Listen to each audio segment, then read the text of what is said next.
Online sa hotline. Online sa hotline. Sa aton nga linya, Executive Assistant Ernie Pineda. Sir, good morning.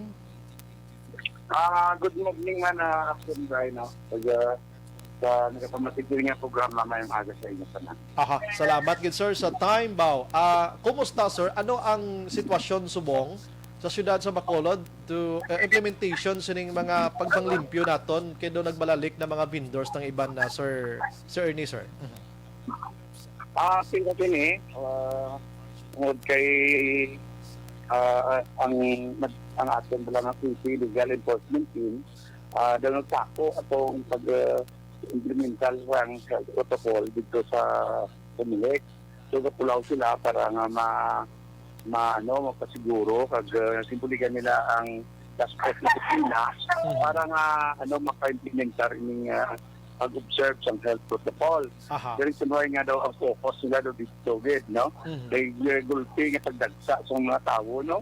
Pag halin sa iban ng mga lugar. So, amo to kagati nagpasalamat man sa gani kay ng Sabado na tapos ng gidman to. Then nakapaway sila. So, sa duha adlaw paway na ulong paway naman sila ko, no? Kaya ganun istorya natin kanina ang head sang sang City Legal Enforcement Team nagmuno naton nga tungod sa existence sa iban kay daw nag-abusar na gid. So ang itong isurihanay namon nga subong adlaw tay malipot gid man sila sa pag-regulate sang mga vendors sila sa downtown area. Na nagabatyag bang kita no sang ilang katigaduhon kay pag-apekto sa mga Correct. nga mawadaan din sila pangabuyaan, no? Pag tungod ng kaiwat ng kwarta na magatiyog, nakabatyag din sila sa kapigado.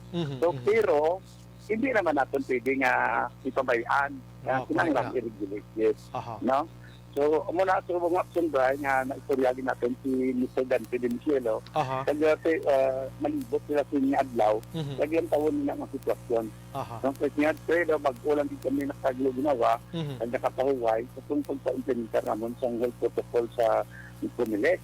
Kaya muna nga subong, nga malibot-libot ka na kami, kasi kung may ara din man, kawayo nila, pag-i-regulate nila.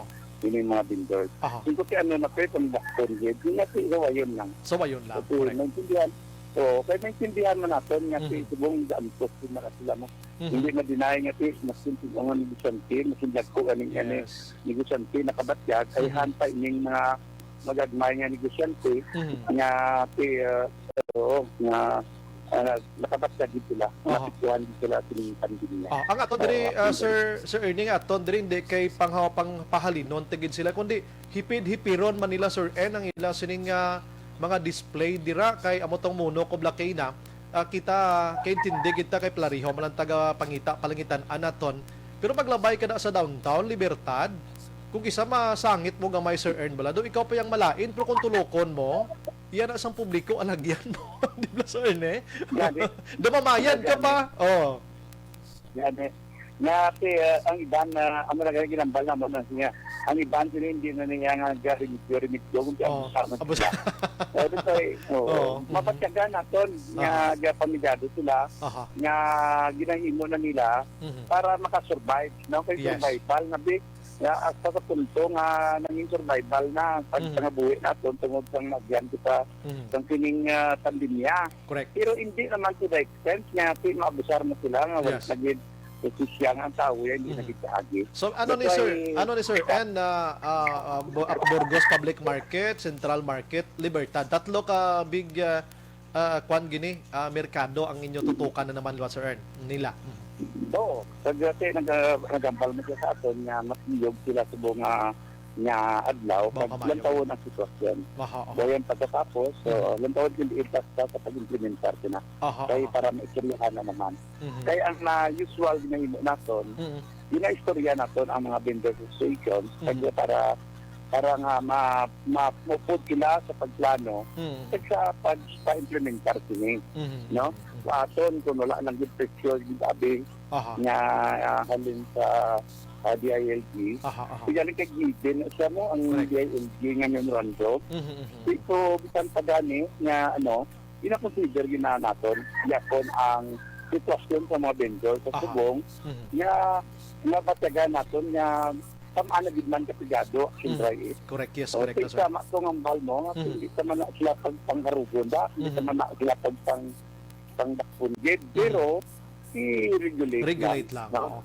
Isa pa gid ka problem nga nasiplatan sa mga auto da Sir Erno, hindi lang ni sa Burgos, Libertad, kaga sa tatlo gini ka merkado Ang mga nagabaligya isda Sir Erno ara na sa may footwalk in mismo ti ang mga hambal kita isda nagatulo ini siya. Anong madulot sa tulo? Una, baho.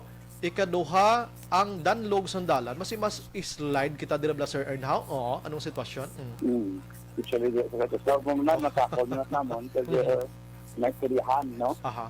Sagutin ko daw, bota. Pag likod mo, Ara. para naman. Abo. Manabla.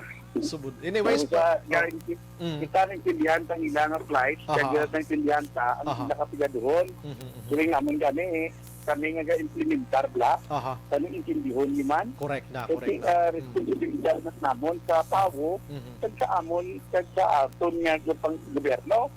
Kaya ginatag na ang taxi nga ina, sa aton itong mga technical enforcement team. So may ano kami, may responsibilidad kami Yes. sa pagkatuman. Oo, ti kaning intindihon man nila Aha. ang amon nga rule. Kag- Sa kag- mo na kung saan iban na Aha. mapais pa kag Bao. kag i-insist ibala ang ilaya nga kuan Aha. natitigado sila. Kag ayoon Oo. ta lang sila Sir Ern kung mag-implementar gigamang kamo sa pag-regulate sa ila. Hindi lang sila mamahog nga sige tandugan niyo kami di kami magbuto sa mayor nyo. Inayan do ka inidiot type gini sang panabat Sir Ern. Mo ara gina mo di ba Sir Ern? Oo. Sige, may bitar, may ara na. Kung nga pahog na kami, hindi na sila manaway kay na eleksyon, kasi gano nga. Oo. So, hindi pwede.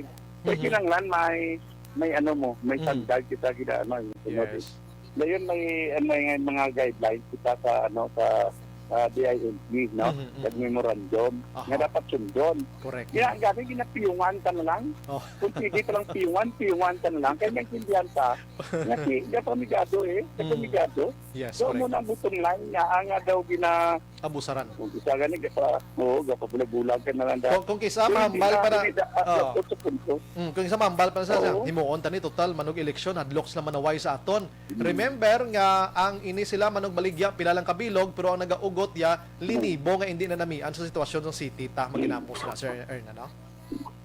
So, gani, muna nga, tisingon, ginaayo sila naton. Hindi man okay. naton sila nga hindi nga ipang harason. Aha. Kundi nga, oo, in a polite manner, istorya natin sila. Aha, sige. Ano lang na ang aton nga mahimo, nga i-persuade lang natin sila, Aha. kung pwede, i-regulate lang. Aha. Oo. Tis subong way pa kamo kalibot karon pa dugay ang taga city abi anong panugyan mo sila in advance Sir Ern para karon or buwas or sa nga adlaw abi hindi na sila masawayan pa sa aton sini nga taga city legal enforcement team. Aha. Go ahead Sir Ern. Sa aton nga, nga mga vendor, sabay pa mag-cooperate ka. Ang aton pangabuyan, maintindihan nila nga nagmakas lang kita kag pangunyagi nga makaremedyo man para lang bakal man aton tuntumo sa bilog nga adlaw. Pero hindi man kita magpasobra nga sabihin na wala naman porter. So malibot aton nga legal enforcement sa pag-regulate sa mga vendors especially dira sa downtown area. Kaya sa aton pumuluyo nga mga nag-agi dira sa downtown area, hindi man gid natin pagpailitan sila. Kaya kumbaga dulod na likyat bala kaya loro medyo nga importante makasurvive sila kay tungod ang sininga pandemya action drive. Yes. Kaya maintindihan natin sila kaya tani ang vendors makaintindi man. Yes, vice Nga versa. ang sidewalk para na iya sa tao nga agyan. That's why intindi doon ang both groups nga both sector kinanglan maintindihan ako niya kinanglan na yung sidewalk di agyan din na yung tao. Correct. Kay kag ang lahat alagyan na yung salakyan. Di mayo lang na gani kay ara pa da kamo. Bisan paano Aha. nga i-regulate lang nga hindi Yes. na magsobra gid kaayo makaremedyo kamo. May alagyan ng tao kag may alagyan man ang salakyan Aha. at sundan. Yes, salamat Sir Ern. Good morning kag mabuhay ka. God bless sir. Thank you man at sunday kag mabuhay. Action Hotline.